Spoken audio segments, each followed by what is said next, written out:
যাও, ডানে যায় না বামে যায়। আবার কিছু লোক এমন আছে রে, ইবলিসের কয় ইবলিস তুই আমার চিনো না, আমি খাঁটি মুসলমান, আমি তোর কথা মাইনা জাহান্নামের লাইনে যেতে পারি না, কারণ আমার ডেস্টিনেশন জাহান্নাম না, আমাদের প্রত্যেকের গন্তব্য মাওলার জান্নাত। আতিনা ফি দারে দুনিয়া না হাসান, আতিনা ফি দারে উকবা না হাসান, ইয়া গিয়াসাল মুস্তাগীসি নাহদিনা নবদিকার বিল উলুমে ওয়াল গিনা, হর গরি দে নেকো তু তৈয়ার হ্যায়, জো না মাঙ্গে উস্ত তু বে জারো হ্যায়।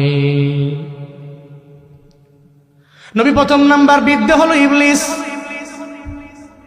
এরপরে আবার একটা বৃদ্ধা মহিলা যে আপনারা ডাক দিল, ওই বৃদ্ধা মহিলাটার ডাকে যদি আপনি সাড়া দিয়া যাইতেন, আপনার সমস্ত উম্মতেরা গুনাহ করতে করতে ওই বৃদ্ধা মহিলার মতো গুনার ভারে সবাই নুয়ে যেত। আপনি যেহেতু ডাকে সাড়া দেন নাই, সব উম্মতেরা গুনাহগার হবে না।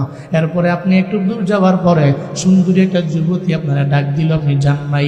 যদি আপনি যাইতেন, আপনার সমস্ত উম্মতেরা হয়ে যাইত নারী লোভী। এখন এমন হবে না, আপনার উম্মতের মধ্যে থাকবে কিছু উম্মত আনাজিল, আনাজিল হয়ে যাবে। ইনজিলের জম আনাজিল, এরা এদের ধুইরা পিঠেয়া মাইরাও জেনার কাজের মধ্যে নিয়ে লাগানো যাবে না।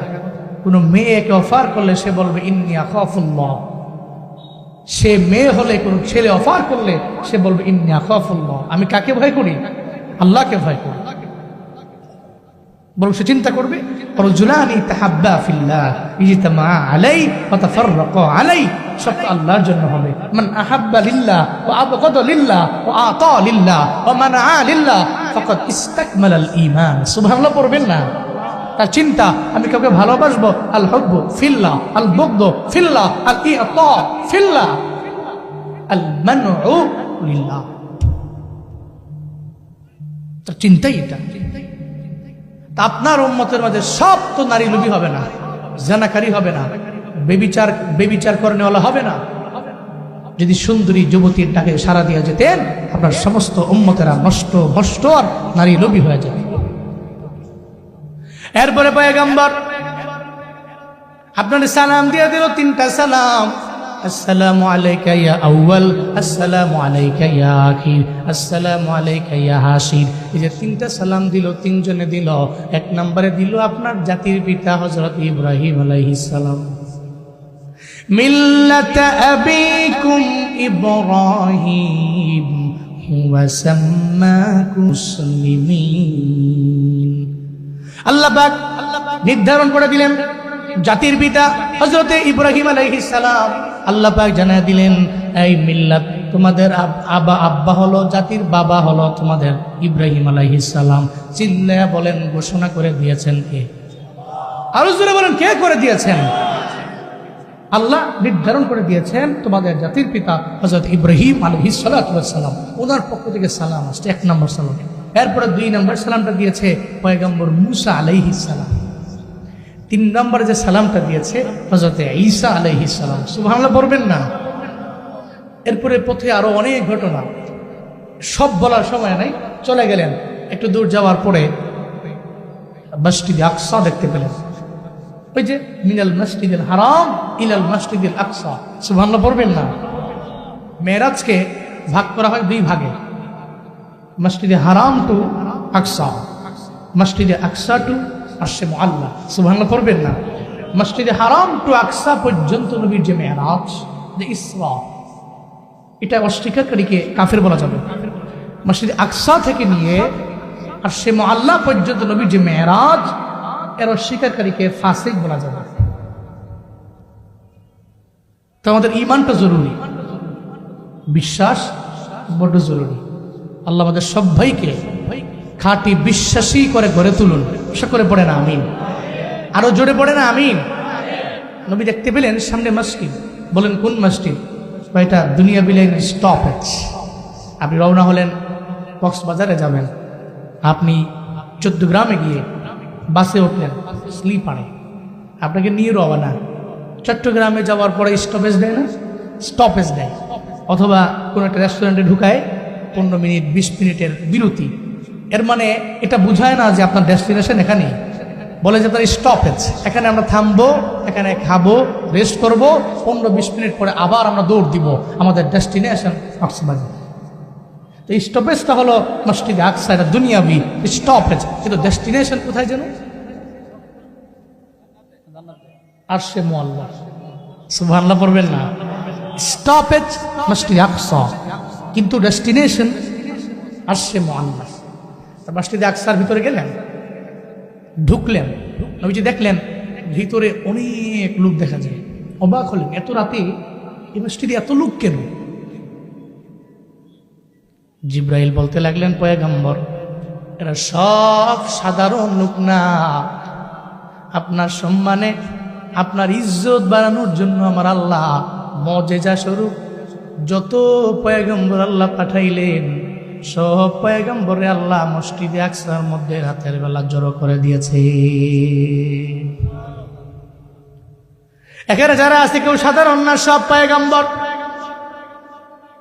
এরপরে বললেন, এখানেও নামাজ হবে 2 রাকাত। নবীজি বললেন, তাহলে ইমামতি কে করবে? অন্য কোন নবীরা তো সামনে যায় না। জিবরাইল কয়, নবী আপনি যেখানে হাজির, আপনার সামনে অন্য কোন নবী ইমাম হয়ে যাইতে পারবে না, কারণ আপনার লকবি হলো ইমামুল মুরসালিন। এরপরে 2 রাকাত নামাজ সম্পন্ন হয়ে গেল। ওখানে খুতবা, আর ওই জায়গার মধ্যে বসে বসে ওখানে সবাই মশওয়ারা করলেন, পরামর্শ করলেন। নবীজি বের হয়ে গেলেন। এরপরে আবার মায়ার নবীর লইয়া, নবী এবার যাবো আমরা ঊর্ধ্বগমনের পথে। এতক্ষণ ছিলাম জমিনে, এখন চলে যাব আমরা প্রথম আসমান, দ্বিতীয় আসমান, তৃতীয় আসমান, চতুর্থ, পঞ্চম, ষষ্ঠ, সপ্তম আসমান, এরপরে সিদরাতুল মুনতাহা, এরপরে মুলাকাত হবে আমার আল্লাহ। নবীকে নিয়ে ঊর্ধ্বগমনে রওনা। প্রথম আসমানে যখন গেলেন, ওখানে গিয়ে পারমিশন নিলেন। জিব্রাইল বললেন, এই প্রথম আসমানের ফিরিস্তা, আমার জন্য দরওয়াজা ওপেন করে দাও। কয়, কে? কয়, আমি জিব্রাইল। সঙ্গে কে আছে? কয়, যারে না বানাইলে আমার মাওলা তো আসমান বানাইতো না। সুবহানাল্লাহ জোরে কয় না। উনি আসছে, দরওয়াজা ওপেন করে দেওয়া হলো। নবীজি ভিতরে ঢুকলেন।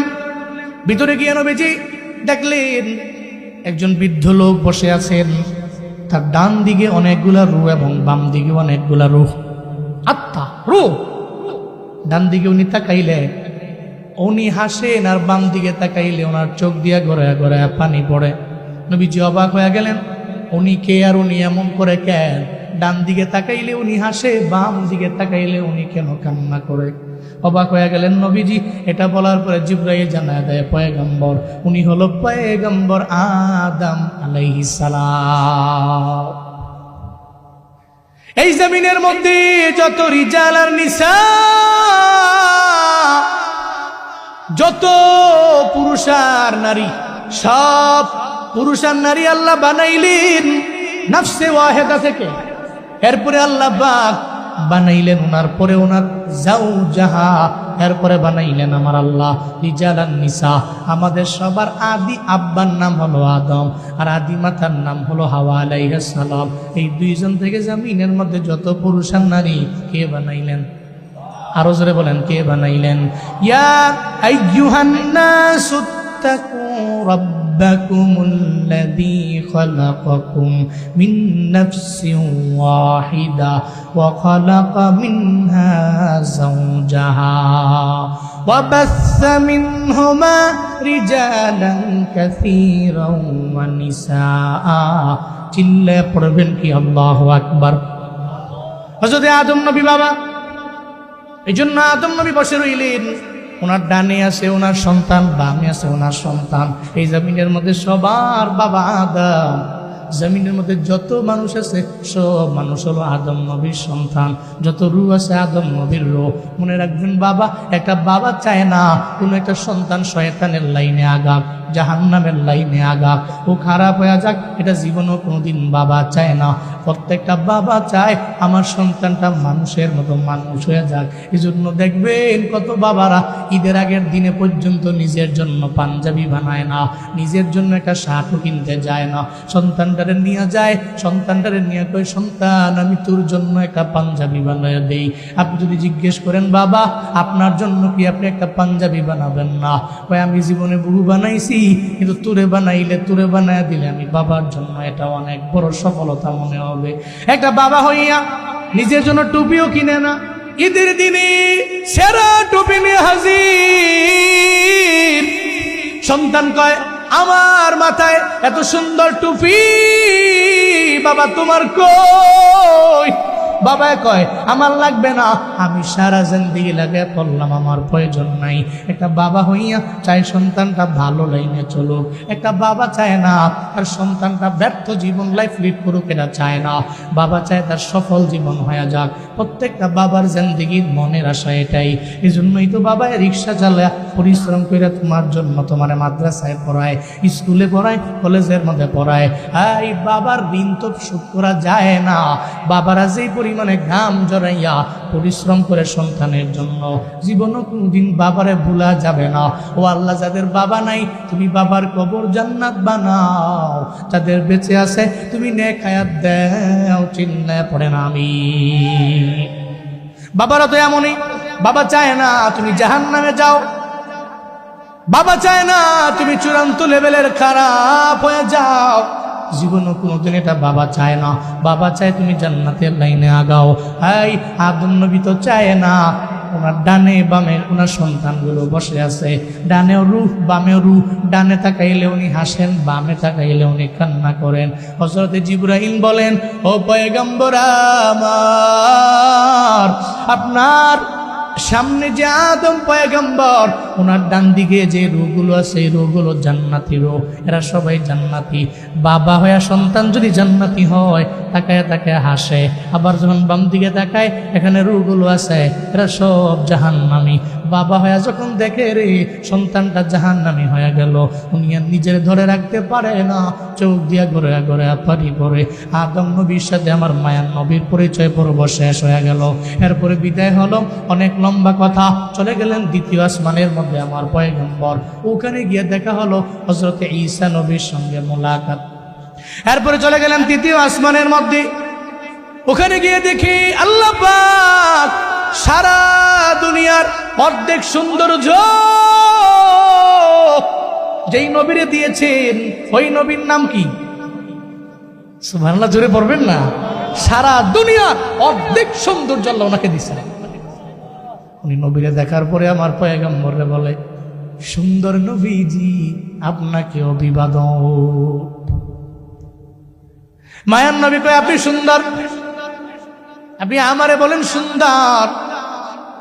ইউসুফ আলাইহিস সালাম আমার মায়ার নবীরে দেখে বলে ও পয়গম্বর আমি সুন্দর, তবে আমার চাইতেও বহু গুণে সুন্দর আপনার চেহারা মোবারক।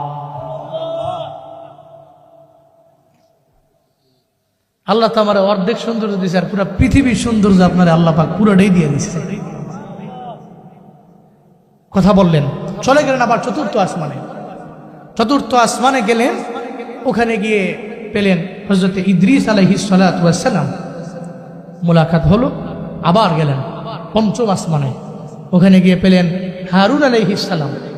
এরপরে গেলেন ষষ্ঠ আসমানে, ওখানে গিয়ে পেলেন কালিমুল্লাহ, কাল্লামাল্লাহু মূসা তাকলিমা, হযরত মূসা আলাইহিস সালামের সাথে মোলাকাত হলো। সুবহানাল্লাহ পড়বেন না। মূসা নবীরে দেখা মনটা খারাপ। নবী কয় কি মলিন কেন? মূসা নবী কয় আল্লাহর সাথে মুলাকাতের জন্য তো সিনাই পর্বতের দ্বারাই আমি চেষ্টা কম করি নাই, কিন্তু আল্লাহ আমার রিকোয়েস্ট রাখে নাই, উল্টা চেষ্টা করছিলাম, জ্বালায় পুড়ে লেগেছে সব। আল্লাহ পাকে নূরের তাজাল্লিতে সব জ্বলে পুরো সরকার হয়ে গেছে। এটা আপনি রিকোয়েস্ট করেন নাই, আল্লাহ পাক আপনাকে রবের মুলাকাতে নিয়ে যাচ্ছেন সম্মান দিয়ে। সুবহানাল্লাহ, জোরে পড়বেন না। আবার মূসা নবীর মনের মধ্যে এমন চিন্তাও ছিল, বনি ইসরাইলের লোকেরা আমার নবীর উম্মতের আগে বনি ইসরাইলের লোকেরা ছিল বেশি। মুসা নবী চিন্তা করতেন আমার উম্মতের জান্নাতে থাকবে বেশি। মুসা নবী বলতে লাগলেন, হাই পয়গম্বর, বনি ইসরাইলের লোকদের চাইতে আপনার উম্মতেরা জান্নাতে থাকবে বেশি, এই কারণে আমার মুখটা মলিন। এরপরে আপনার অভিবাদন, যান রবের মোলাকাতে চলে যান। এরপরে চলে গেলেন সপ্তম আসমানে, ওখানে যে মোলাকাত হয়ে গেল মিল্লাতা আবিকুম ইব্রাহিম, হযরত ইব্রাহিম নবীর সাথে মোলাকাত। ইব্রাহিম নবীর দরবারে গেলেন,